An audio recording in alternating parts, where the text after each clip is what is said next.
Est-ce qu'il est possible de faire du SEO sans utiliser d'outils? Eh ben, c'est ce que je vais te montrer maintenant. Mon approche aujourd'hui, c'est qu'en gros, chaque nouveau client ou chaque cas client ou chaque site vient améliorer la stratégie de base que j'ai. Donc, ma stratégie, je l'ai depuis à peu près 5 à 6 ans et elle s'améliore après chaque client. Voilà. Donc, j'ai toujours le même workflow, j'ai toujours la même méthode et cette méthode-là s'améliore après chaque suivant. Le client précédent améliore la stratégie du client suivant et la stratégie de mon client d'aujourd'hui, elle est moins bonne que la stratégie que j'aurai dans un an pour mon client. Voilà, c'est l'idée. Et encore une fois, l'IA vient, en fait, non pas me remplacer, mais l'IA vient améliorer une tâche que j'étais déjà en train d'effectuer. Voilà. Alors parfois, oui, il est possible qu'on vienne créer une tâche parce que l'IA ouvre une opportunité, mais c'est assez rare pour le coup.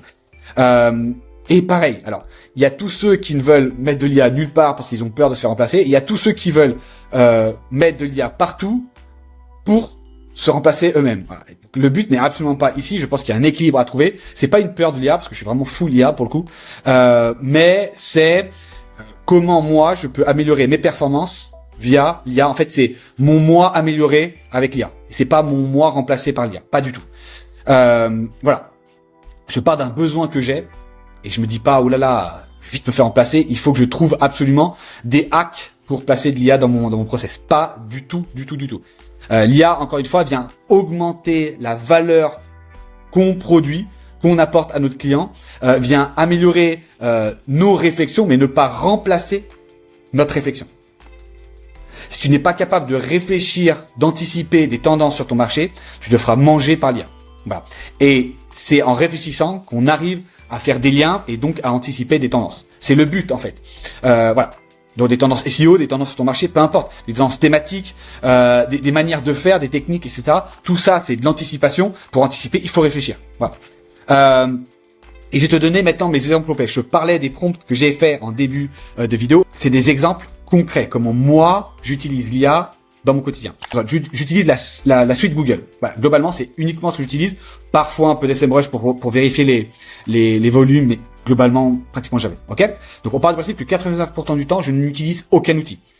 Petit rappel qui est important parce que là, tu me dis, mais il est qui pour justement dire ça? Alors, on est premier sur balle de golf avec le site Golfiller. Voilà. Juste pour te montrer que je n'avance pas des choses ridicules.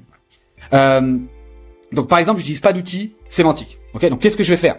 Évidemment, la sémantique, elle compte en SEO. Elle est très importante et de plus en plus. On parlait du score RRF, qui est le score cumulé de toutes tes pages autour d'un mot-clé.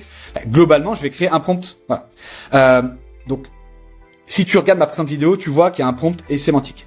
Ce que je vais te montrer dans cette vidéo-là, c'est un prompt qui vient analyser, ok, le contenu que j'ai créé et qui va me permettre d'améliorer la sémantique sur le contenu que je viens de créer. Ok? On part du principe que c'est notre article, évidemment. Le but, c'est pas de regarder ce que les autres font. Mais voilà. Donc, on prend l'article. On dit que c'est notre article qu'on vient de l'écrire. Et on veut avoir une analyse. OK? Mon contenu. Et on veut avoir une analyse de ce qui se fait. Et on lance le prompt en deep search. Je rappelle, c'est très, très important. Et hop. Donc, on attend que ça se termine. Et on passe au deuxième prompt que je vous ai parlé en début de vidéo. Celui-ci, c'est pour analyser mes données Search Console. C'est hyper intéressant. Pourquoi?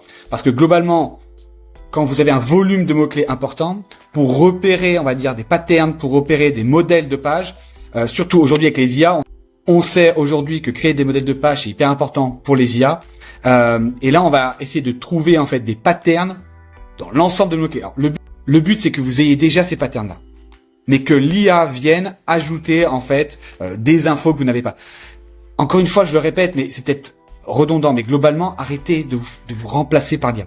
C'est vraiment pas le but. Donc là, le but, c'est que j'ai déjà retrouvé mes patterns. En gros, mes clusters, ça permet d'aider à trouver des clusters. Donc vous avez quelques clusters et l'IA vient agrémenter l'ensemble, améliorer l'ensemble. Ok. En gros, je vous ai mis comment utiliser le prompt. Ok. Se rendre sur la Search Console, exporter les données, télécharger la page requête uniquement et la glisser dans votre prompt. À quoi ça ressemble? On regarde ça tout de suite, évidemment.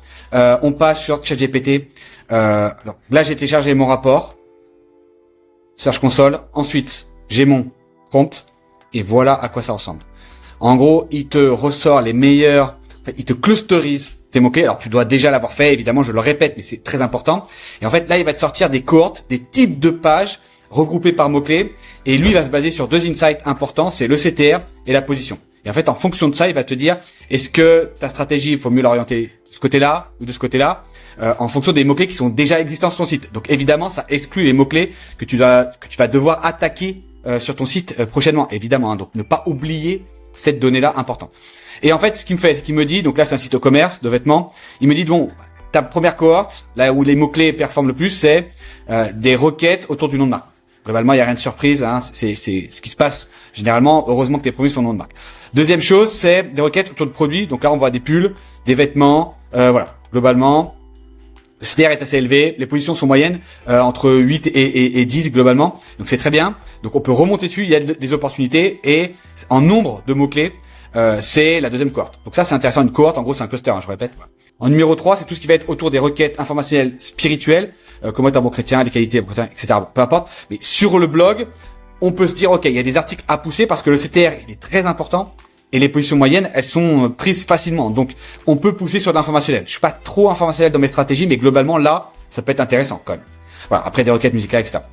En gros, il vous extrait de l'ensemble de vos mots-clés. Quand vous avez 1000 mots-clés, il vous regroupe par typologie et modèle de page. Je trouve ça hyper intéressant parce que ça permet en fait à la fois de se dégager de cette thématique. On a trop la tête dedans, on a du mal à trouver des opportunités, des modèles de page, etc.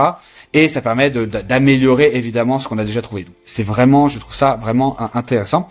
Voilà, là, il en donne 8. Et après, tu as un tableau récap. Donc là aussi hyper intéressant parce que en gros, il te donne le CTR moyen, la position moyenne de toutes tes cohortes, d'imaginer d'autres types de contenus, de te porter sur d'autres types de mots-clés. Voilà. Ça, pas mal intéressant. Et donc, on termine sur notre prompt sémantique.